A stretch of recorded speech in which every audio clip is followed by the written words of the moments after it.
Hey, welcome back to Gold's Garage. This video, like many of my other videos, is inspired by viewers, inspired by commenters, and so sometimes it's easier to just make a video about it rather than a long answer in the comments. So that's what I'm going to try and do today. So we're going to talk about how to tune your hot rod in the car and how to prevent carbon buildup in your engine at the same time. And I'm going to cover that off as well as I can. In the previous video, we talked about Paul's engine and the fact that the carbon was a contributing cause to the failure, causing pre-ignition, detonation, hammered the bearings out of it. So how do you make sure that doesn't happen? So stick with this. I'm going to try my best to give you some tips on how to tune your engine and prevent that as well. So please like and subscribe. It's Thanksgiving Day today. Happy Thanksgiving to all viewers in the U.S. Very special day for you guys. And I've spent a few Thanksgivings in the U.S. myself, so I know how important it is. So yeah, please like and subscribe. So we're going to get into the details of the video.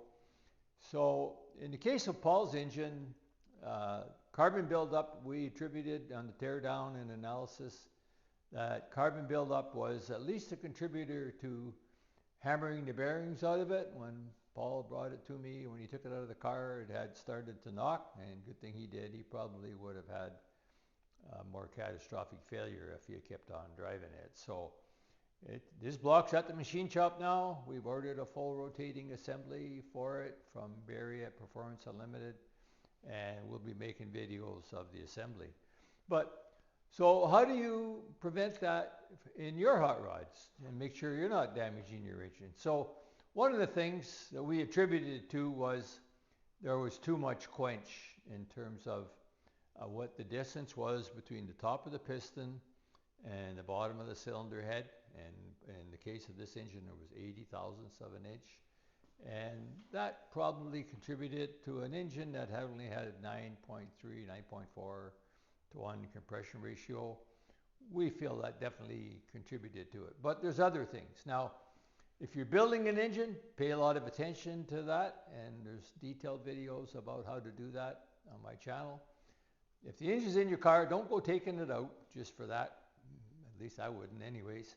There's things that you can do to manage the situation. And so going back to my famous quote, my good buddy Dave Seabrook, I raced with for many years, still up in Northern Ontario.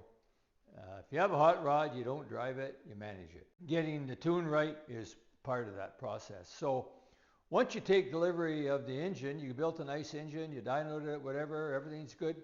That's half the battle. Now you got to get it in the car and make it perform the way it's supposed to and last as long as you can. So there's a like everything else in life, there's a trade-off, there's a fine line on building an engine. If you don't have enough timing, you're going to have poor performance and carbon buildup. If you got too much timing, you're going to have pre-ignition and detonation. If your engine's too rich, you're going to have carbon buildup and pre-ignition. If it's too lean, you might have detonation as well. So it's kind of balancing the knife edge, getting it just right where it's not too rich or too lean. So I'm going to try and give you some tips on doing that and how to prevent, at the same time, how to prevent carbon buildup in your cylinders. So in your cylinders, on your pistons, in the combustion chambers, whatever that basically took Paul's engine down. So as usual, I got a cheat sheet. Michael put it up as a screenshot. So what are the basic causes of, first of all, carbon buildup? Is too rich of a mixture. In other words, too much fuel for the amount of air in the engine. And there's 4 circuits in a carburetor. I'm going to describe all 4 to you and how all 4 of them can cause carbon in your engine. So engine temperature is too cold. You don't have your combustion pressure, your combustion temperature high enough, and that'll promote carbon buildup. So what is carbon buildup, by the way? So let's now analyze that. So the sociometric big word, hard to say it 4 times fast. Ratio of air to fuel for complete combustion, perfect combustion, is 14.7. What does that mean? It means that for every pound of fuel, you need 14.7 pounds of air, not by volume, by weight. 14.7 pounds of air for every pound of fuel. So how does carbon happen? So what happens is, if you only have 13.7 pounds of air for every pound of fuel, what's going to happen, what it's looking for is the oxygen in the air. At the end of 13.7, the oxygen will be all used up, but there's still fuel left over that didn't get burnt yet. And where does it go? It sticks to your valves, sticks to your combustion chamber in your head, sticks to the top of your piston, gums up your piston rings. Over time, it builds up and does damage. So you need to get that right. Now, a little qualifier: when you watch us dyno engines, usually they make the most power at about 13:1 air-fuel ratio. Most engines in that area, plus or minus. That's making the most power. That isn't the most efficient, and that's not where you're operating your engine most of the time. So overall, you want a balance. And if you get that right, your engine will also run better. And here's the things I'm going to tell you, some things you need to do. I already mentioned fuel air mixture is too rich. All 4 carburetor circuits, right? Quench, you can't do anything about that. The engine's in your car. If you're designing it, different story. Cold cylinder temperature, lack of timing advance at idle. I'm going to talk about that in detail to you. And so we've probably already analyzed what it is when you get carbon buildup in an engine. So let's first look at the carburetor. So I've got a couple of carburetors here. I don't have any help today. Alec's still, cruising the beaches in the Caribbean somewhere, but he's thinking about me because he sends me ideas all the time, keep me working while he's gone. And if he was here, I'd have him zoom the camera in. I just can't do that. But I got a Holley carburetor and an Edelbrock carburetor, and I'm going to describe the various circuits in the carburetor and get to making a couple points about how you use your carburetor for a proper tune. So there's 4 circuits in the carburetor. So the choke circuit, which is this carburetor doesn't have one anymore. The choke circuit, which is the little plate on the top and the mechanism that controls your idle when your engine's cold. The next one is your accelerator pump. So if you have a Holley carburetor, you can watch, that's that little lever right there going up and down as I'm doing this.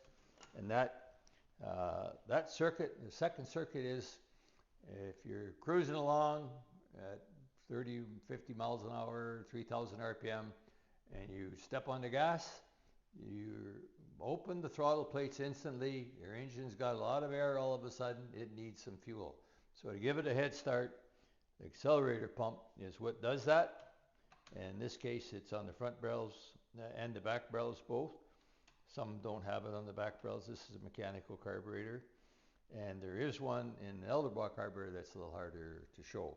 So that gives you a little squirt of fuel, but that little squirt only helps one time when you step on the gas. Unless you lift off again and step on it again, it's a mechanical pump. You're not going to get anything. So your engine still needs, because the ultimate circuit, number 4 circuit, is the high-speed jets, those little wee guys that control the flow of fuel and air mixture into your engine based on demand once it's running steady state speed. However, it still needs a little more to make that transition. So the next thing is a power valve. This is a power valve out of a Holley carburetor. They're actuated by vacuum. And so how do they work? So when let's say you're cruising along 3,000 RPM, your foot's lightly on the throttle, you step on the throttle, accelerator pump opens, but also what happens is, say you got 15 inches of vacuum, the vacuum drops, and there's a setting on every power valve, on Holley ones anyways, telling you at what point the valve opens. So this is a 6.5. What that means is when the vacuum and the manifold drops to 6.5 inches of mercury. This little guy opens and gives a little extra shot to help the fuel and air mixture to supplement the main jets until they get sort of rocking and rolling. So that's circuit number 3.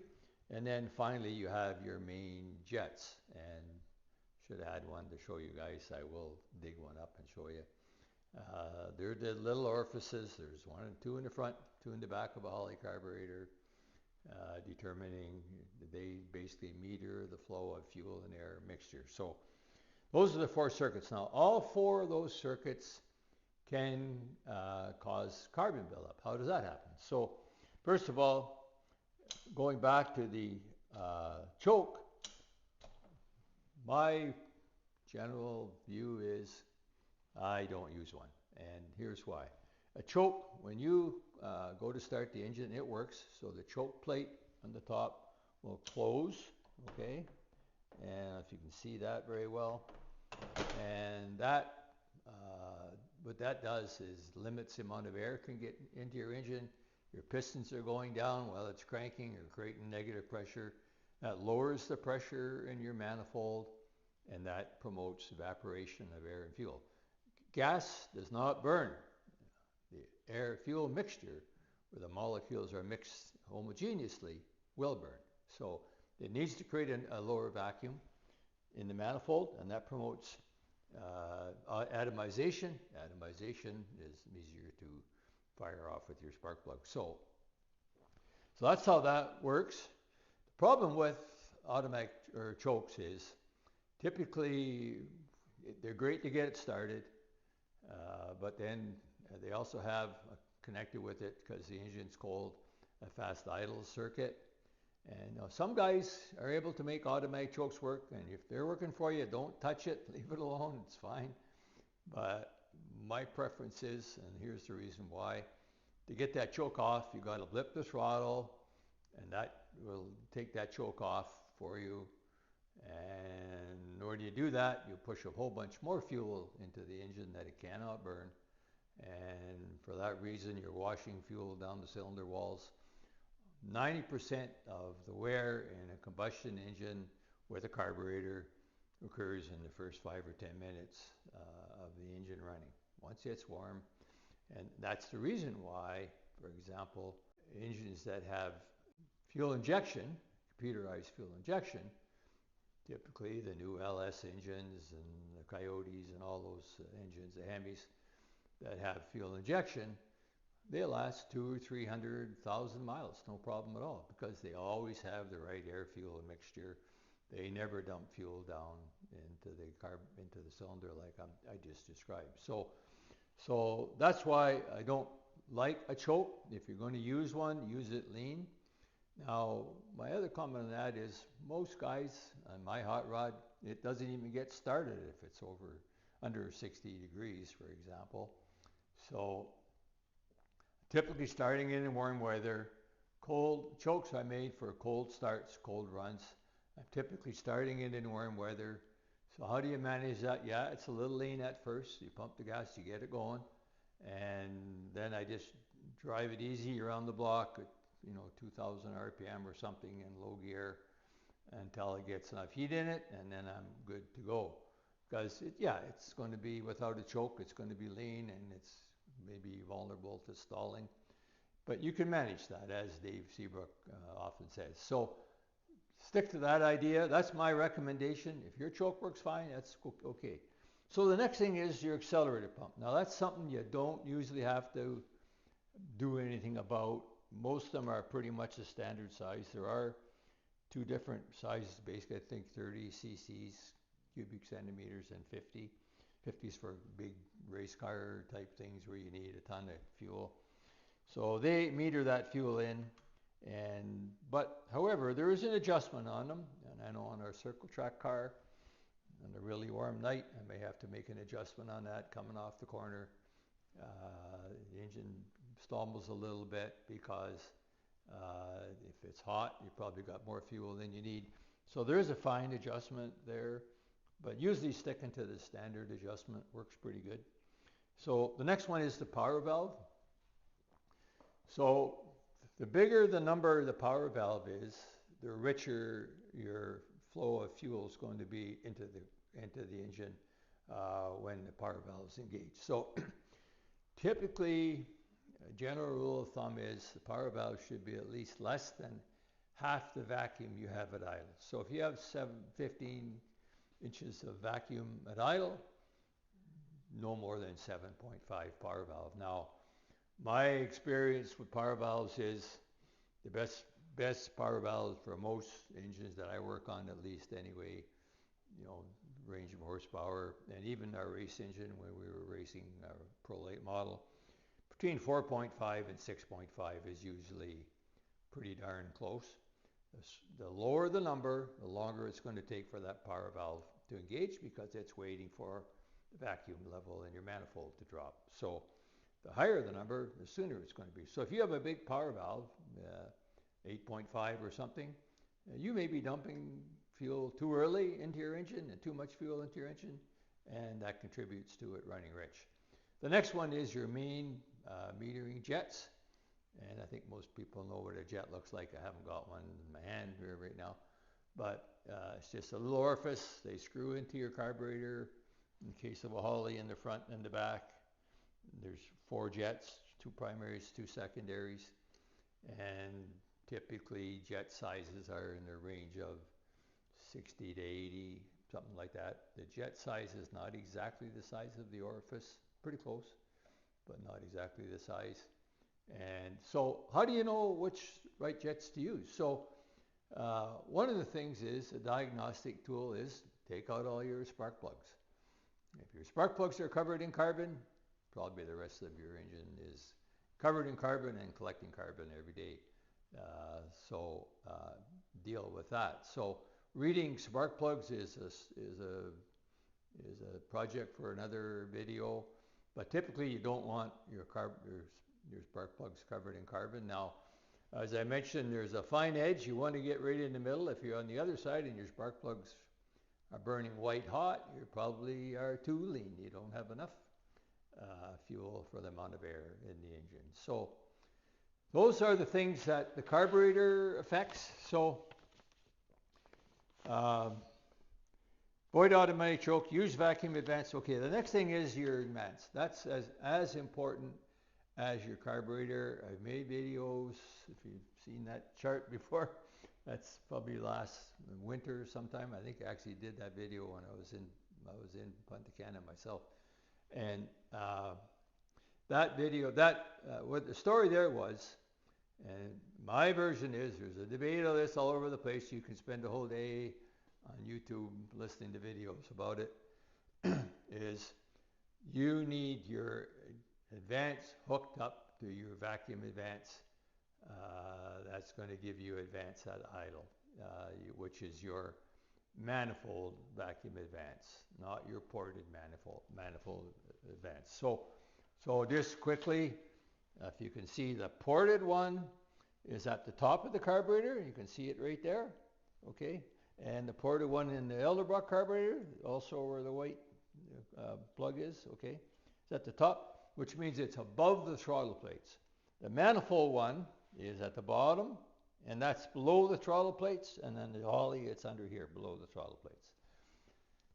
So, strong message. Your engine needs lots of advance at idle, okay? And here's what happens. If you don't have a sufficient advance at idle, when you have your throttle plates are almost closed, you have you don't have a very compressed fuel-air mixture, your molecules are far apart, your spark plug fires off, it takes a long time to ignite all the fuel in that mixture at idle. And if you don't have enough advance, some of that takes place after the piston reaches top dead center. So you don't want that. You need complete combustion. Your engine can easily manage 30, 40 degrees of vacuum or ignition advance when it's idling. So how do you get that? You hook your vacuum advance on your distributor to manifold vacuum. There's usually about 15 to 20 inches of mercury on the port below the butterflies. and that will give you usually an additional about 20 degrees of vacuum at idle. So how do you set your timing? So with your vacuum advance disconnected, if you often watch my videos, we usually find most power around 35 or 36 degrees on a small block Chev, for example, and most other engines aren't far off that. So we rev it up to make sure that all the advance is in, that the distributor is fully advanced. With the vacuum disconnected, we are only dealing with two things: initial advance, which is the initial setting, plus mechanical advance or centrifugal advance. So let's say we rev it up to 3,000 RPM, stops going up, and we've got 36 degrees. That's a good place right there. Lock that down. Now hook your vacuum advance up, and you'll probably have, that's 36 degrees at say 3,000 RPM. At idle, without vacuum advance, you're back to your initial advance setting, say 12 degrees, okay? Now hook your vacuum hose back up, and you got 32 or 34 degrees, maybe even more, and that's just fine. Don't worry about it. It won't hurt anything. At idle, your engine likes to have lots of vacuum. It needs to have lots of vacuum. It'll love you for doing that, okay? So if you want to prove it to yourself, get your engine idling nicely with your vacuum advance connected, okay? It's everything's steady state. It's running fine. Now disconnect it. The engine will either slow down a few hundred RPM, or it might even actually stall. What is that telling you? That it liked vacuum advance better. So go back and hook it back up, because that'll make it work better. That'll promote full combustion, better combustion in your cylinder. It gives time for the combustion to take place before top dead center, and it will not hurt anything. Now, gee, you can't run an engine on 30 or 40 or maybe even more advance. No, when you step on the throttle, the vacuum falls out. The vacuum advance mechanism is rendered useless, or not applying, not applicable, and the engine is running on whatever the initial advance was, plus whatever the mechanical advance. The other thing, I guess I got to mention now, if you're running an engine on the street, you need vacuum advance, okay, guys? And I go back in the early days of drag racing, that was one of the tricks we thought. We modified the distributor to shorten the centrifugal advance. We used more primary advance, disconnected the vacuum advance, and we drove around town every day like we were at the racetrack. Well, it works on a racetrack. It doesn't work good on the street. It's not good for your engine, and so don't do that. Have your vacuum advance hooked up, and don't worry about it if you got 40 or 50 degrees at idle. It's just fine. It'll fall out when you get on the gas. So a couple other things that I should have mentioned. One of the things of getting your vacuum advance correct is this. When you unplug your vacuum, as I go back and when I just demonstrated a minute ago, when you unplug that vacuum, the engine slows down. So how do you fix that? It's because it's going to stall, right? So you turn up this little screw right here, okay, try to show that as well as I can. I'm on my own here. And that just opens the throttle plates. What does that do?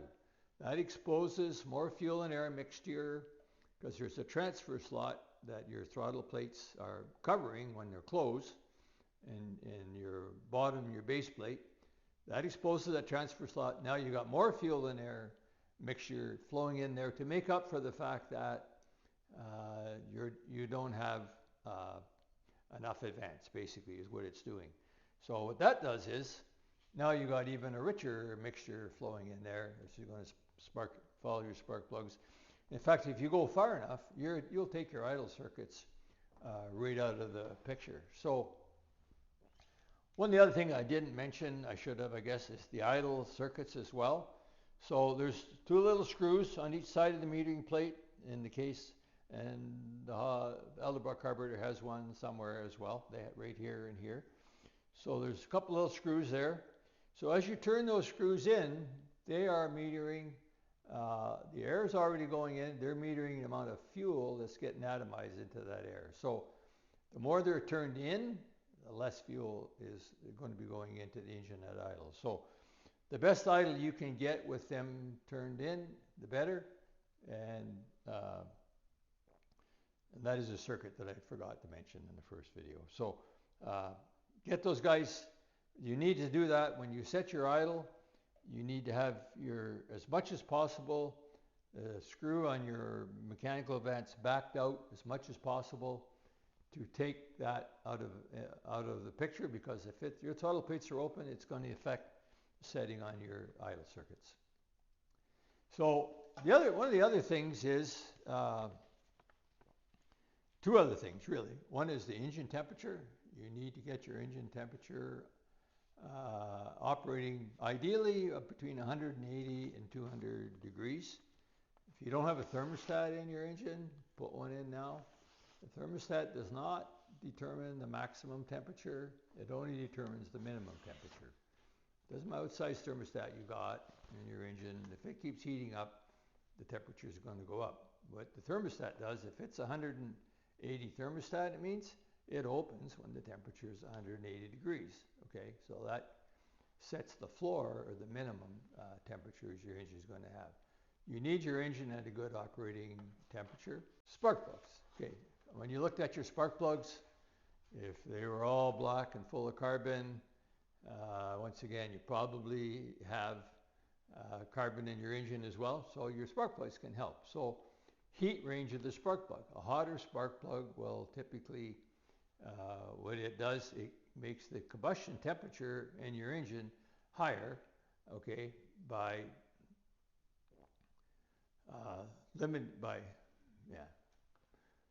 makes combustion temperature in your engine higher, increases your combustion temperature, increases the temperature at which your spark ignites then, and will promote more complete combustion and burn that carbon off.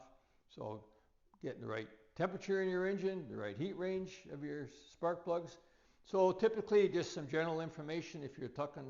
First of all, a question somebody asked me, what spark plugs do you use?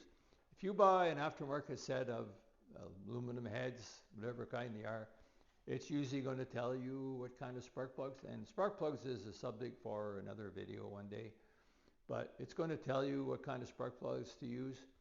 Use the ones that they say to start with, and you read them. If we got black carbon on one side, and we go a little bit hotter. If they're burning white, we got to go a little bit cooler. So just generally, small block Chev, if I'm working on Paul's heads, basically back in the day, they came with AC Delco spark plugs. So typically they're either 43, AC 43. The heat range is the 4 is just the size of the plug.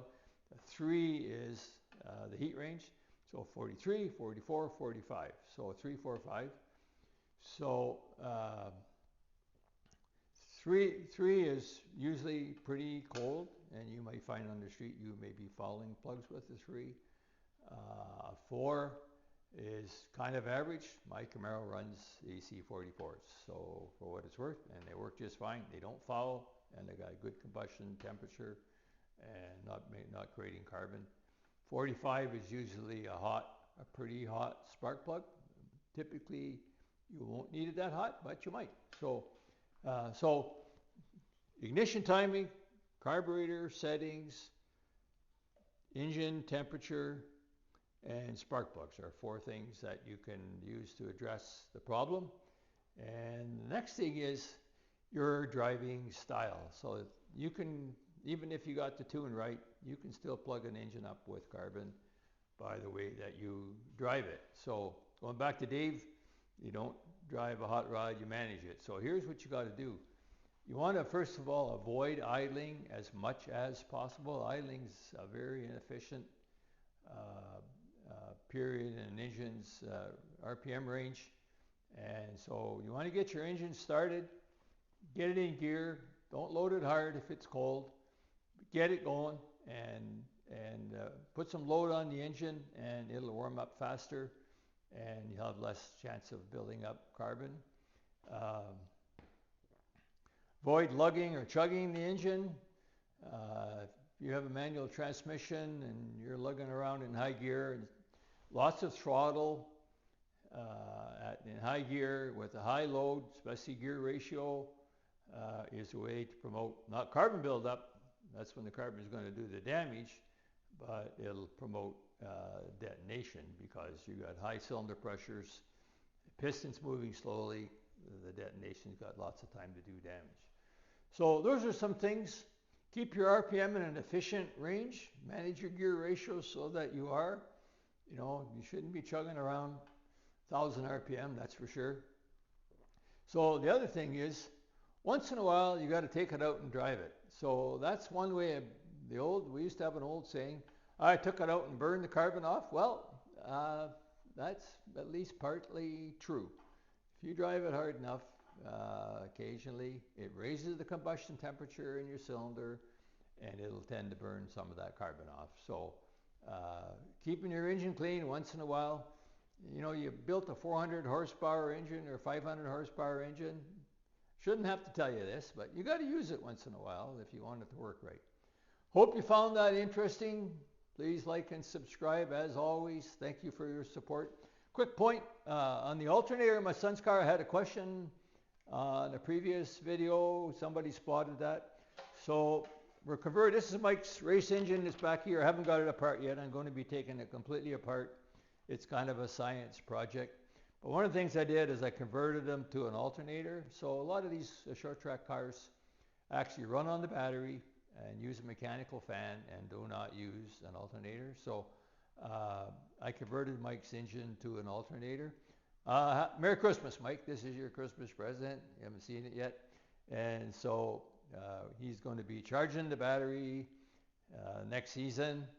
And so when he's doing that, one of the reasons he's going to do that, we're converting him from a mechanical fan, which I took off of here, putting an electric fan onto the radiator. So now you got an electric fan using 10 or 20 amps.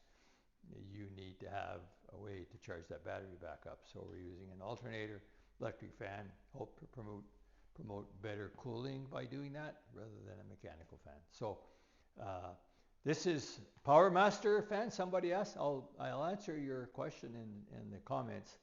It's a Power Master fan kit. I bought it from Performance Unlimited here in Canada, but Summit sells them, and there's a lot of other places that sell them. They're fairly easy to install and line correct, and I've got it installed because we are going to dyno this engine. I want to dyno it with the belt on to make sure that it stays on at 6,500 RPM or whatever. So hope you found that interesting. Please like and subscribe. Thank you for watching Gold's Garage.